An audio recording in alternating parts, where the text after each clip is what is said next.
The results of the Nevada caucus are in, and it looks like it's a big win for Wall Street. That's right, Hillary Clinton pulled off the win after all. She won by about 5 points. So she finished at 52.5%, and Bernie Sanders came in second with 47.5%. So this is finally a decisive win for Hillary Clinton. She claimed Iowa as a win when effectively it was a tie. It was a 0.2% lead that she had on him. So this is actually her first win of the race.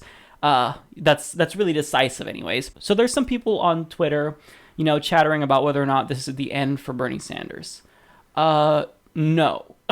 Not at all. So let me just ask you this. So, like 5 weeks ago, did we expect him to come within 5 points of Hillary Clinton in Nevada? No way. Nobody expected this. And furthermore, let's brace ourselves. Is it probably going to be the case that he's going to lose in South Carolina? Most likely. But does that mean we just give up on South Carolina? No way. We still continue to fight. We close that gap as much as possible. It's not over until it's over. It's actually just beginning. So, Super Tuesday, huge chance for Bernie Sanders. We still have Michigan. We have March 15th. These are really, really big events coming up. So, if you count out Bernie Sanders right now, you're doing exactly what the establishment wants you to do. They want you to be disappointed. They want you to be demoralized. They want you to think that Hillary Clinton is inevitable. She's not inevitable. It's not over yet. He beat her in New Hampshire by 22 points. And for him to get this close to Hillary Clinton in Nevada, that's not as bad as you'd think it is. It's a Hillary Clinton win. But I mean, come on, if the trend continues on, look at the national polling. He's now tied with her in 2 national polls. And it's just an upward trend for Bernie Sanders. So if you think that the establishment is no longer scared because Hillary Clinton won Nevada, no, they're still terrified. So now let me get to some of these demographics here.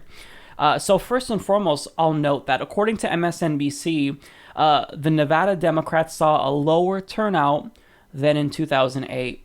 Now, what does this mean? This means that if we would have had a higher turnout, Bernie Sanders probably would have won, because if the turnout is higher, it's always going to work in Bernie Sanders' favor. But if it's lower, that's going to work in Hillary Clinton's favor. So if you're a young person who didn't vote, or if you're anyone who is a Bernie Sanders supporter and didn't go to caucus for Bernie Sanders in Nevada, you can't be disappointed at this result, because if you don't vote, you don't make change. You don't get progress. You have to participate in this process. I know it's demoralizing. I know it's frustrating. I know it's inconvenient. But if you really want Bernie Sanders to win, you have to get out there. You have to leave the comfort of your own home and caucus for him, or vote for him if you are in South Carolina. Now, getting to some of the demographics. So, Hillary Clinton did win the woman vote this time, which that would have been bad if she lost it twice in a row, but Bernie Sanders still got a pretty big portion. And again, when it comes to age demographics, he's crushing it in the youth vote. I mean, people younger than 29, he got 82% of the vote. He got 62% of the vote among people aged 30 to 44. And of course, Hillary, again, took home the oldest demographics. Now, they're always the ones that are consistently turning out to vote. Now, he's also made significant progress when it comes to getting Latino voters. So Hillary Clinton won with people who make under $30,000 per year. She got 51% of their vote. Bernie Sanders got 46% of the vote. So that's a little bit surprising, because if you're poor, Hillary Clinton, someone who is bankrolled by Wall Street, not going to be the best person to represent you. And it's as a Bernie Sanders supporter, it's odd to me that so many liberal voters are, picking Hillary Clinton over Bernie Sanders. I just find it really odd, because these are liberal voters. So for someone who is to the right of someone like Donald Trump when it comes to foreign policy or super PACs, I find it troubling that liberals support her. So that name recognition, trust me, it goes a long, long way. So if you don't know who Bernie Sanders is, you better learn. Now, I want to read to you an email that I got from Bernie Sanders. No, not him personally. I'm just on his email list. And I thought that it was really inspiring. So I'm going to read that to you. Final results are in from Nevada, and it looks like we're going to leave another state with roughly the same number of delegates as Hillary Clinton. Maybe just down a few. That's what really matters. This is proportional. It's not winner take all. It's not, if you win a plurality of votes, you get 100% of the delegates. That's not the case. Delegates are proportionally apportioned. So it's not the case that this is a lose for Bernie Sanders entirely. I want to be completely clear with you about what this result means. Nevada was supposed to be a state tailor-made for the Clinton campaign and a place she once led by almost 40 points. But today, we sent a message that will stun the political and financial establishment of this country. Our campaign can win anywhere.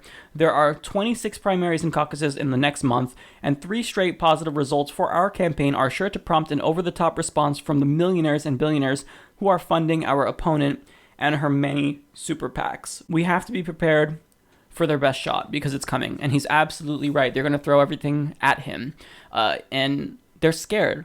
Don't think that this, this win in Nevada is going to make the establishment any less scared of Bernie Sanders. That's not the case at all. They're still terrified. Hillary Clinton is still terrified. Now, they're going to rest at ease right now because if he would have won Nevada, then the momentum could have carried him to a potential upset in South Carolina. But this is not over. No. This is far from over. We're just getting started. So what do we do now as Bernie Sanders supporters? Do we throw up our hands and give up? No. That's exactly what they're expecting. They're hoping that this win demoralizes us. No. Not going to happen. We're not stopping at all. In fact, we're going to go even 10 times harder now. So what we're going to do is we're going to go to berniesanders.com and donate. Whatever you got, $1, $10, anything you can give it to Bernie Sanders. Then, if you have time, phone bank. If you're in one of these Super Tuesday states, canvass. I mean, we're all going to vote in one of these 50 states coming soon, so you can canvass in your neighborhood if you have time. So now let the Hillary Clinton supporters celebrate. They're laughing in our faces right now. I posted a tweet saying, to Bernie Sanders supporters not to give up. Don't let this get to you. This is a step back, but think about all the progress that we have made and that we're still making. And I got, some tweets from Hillary Clinton supporters, Hillary bros, as I like to call them, that have been laughing, just ha ha ha ha ha, like laughing in our faces, because we lost. Did we do that when we whooped Hillary Clinton's ass in New Hampshire by 22 points? We didn't. I mean, we celebrated, but, we weren't sore winners. We didn't throw mud in their faces. So, let them win now. But it's not over. It's not over at all. And if you believe that, then you're doing exactly what the establishment wants. Do not, I repeat, do not become demoralized because of this. But guess what? It's going to be a really long, hard-fought battle. This isn't going to be easy. It was never going to be easy. And if you're a Bernie Sanders supporter, I think that you probably know that. So here's the deal. Brace for a lose in South Carolina, but we fight like hell to close the gap as much as we possibly can. And then when it comes to Super Tuesday, it's a new game. We can do this. So do not, I repeat, do not give up. Here's what's happening. This is a political revolution. Regardless if that revolution doesn't come to fruition in the form of a Bernie Sanders, it will come to fruition someday, either in the form of an Elizabeth Warren or someone else. It's going to happen because the way that the establishment has been carrying on, it can't continue like this. But don't you dare count out Bernie Sanders yet. If you're a Bernie Sanders supporter and you are counting him out, slap yourself right now, because no, you don't get to do that yet. It's not over. Don't you dare